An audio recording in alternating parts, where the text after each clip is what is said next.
In today's video, I'm going to teach you how to connect Quip to Slack. By the end, you'll have Quip and Slack talking to each other so you can create and manage Quip content without leaving your Slack channels. First, let's make the connection. Open a browser and go to https://quip.com/slack. You can also get there from inside Quip by opening your settings and finding the Slack integration option.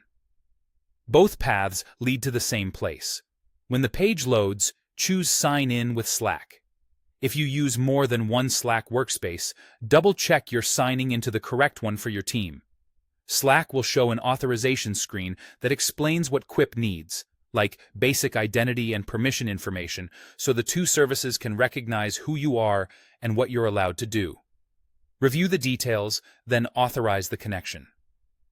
If you don't have permission to approve apps in your workspace, you may see a prompt to request approval from an admin. That's normal and helps keep your team's data secure. Once approved, you'll see confirmation that your accounts are connected. From here on, Quip and Slack can share identity and permission info safely, so you don't have to juggle tokens or copy links manually. Now let's use it. Head into any Slack channel or direct message where you want to work with Quip content. In the message box, type Quip and pause for a moment. Slack will display Quip-related actions you can run right from the channel. This is where the integration shines. You can create a new Quip note for quick ideas, spin up a spreadsheet to track numbers, grab messages to capture context, or add tasks that your team can follow. Select the action you need, fill in any prompts Slack provides, and send. Slack may show you a private preview before posting to the channel, so you can confirm everything looks right. Because the integration respects your workspace permissions, what you can do and where you can share will match your Slack and Quip access. A few practical tips as you get comfortable.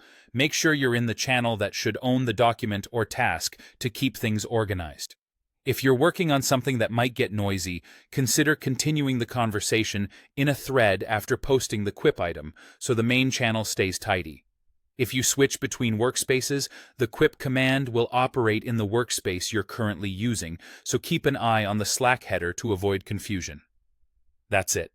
You connected Quip to Slack and started using /commands to create and manage work without breaking your flow.